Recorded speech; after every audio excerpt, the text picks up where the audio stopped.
खुलुमबाय गोजोन फुंबिलिनि गासैबो बड'लेण्ड बुब्लिनि अनसायगिरिफोरखौ बरायग्रोबाय।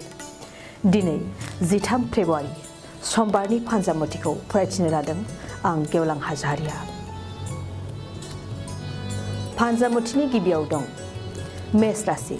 गोसोनि हास्थायनाया जाफुङाबो जानो हागौ। जाथावै बेसादखौ मोननो हास्थायगोन।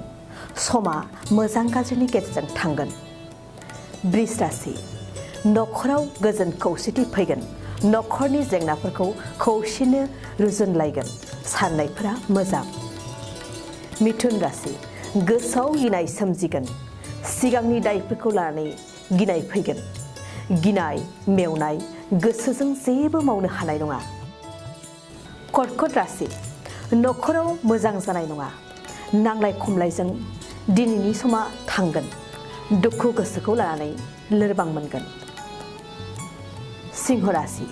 सोलोंथाइनि फारसे मोजांसिन। आनजादाव उथ्रिसारगोन। नाजाथाबोब्ला जायखिजाया आनजादावनो उथ्रिसारगोन। कन्या राशि। सांग्रां जा। जानायाव जेंना जानो हागौ। जानाय लोंनायनि फारसे सांग्रां जानाया नोंथांनि साबसिन। तुला राशि। हरखाब माबा मोनसे मोननो हागौ। लटारिफोर लायोब्ला जाफुंसारनायनि बांसिन मिजिं दं। मोजां सान। वृश्चिक राशि। बिसि फिसायनि फारसे दुखु जागोन। फिसानि फरायनायखौ लानानै दुखु जागोन।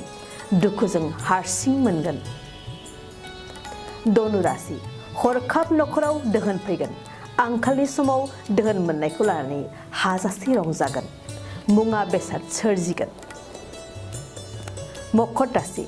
मोजां खामानि मावनानै बान्था मोनगोन। गावनि जाफुंसारनायखौ लानानै रंजागोन। बादायलायनायाव दिनै नोंथांनि साबसिन सम। कुम्भ राशि।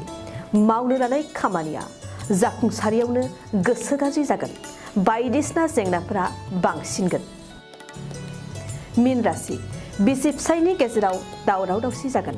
एसे जेंनाखौनो गिदिर खालामगोन। गोसोनि रागाजों सोमोन्दो नागारलायनो हागौ।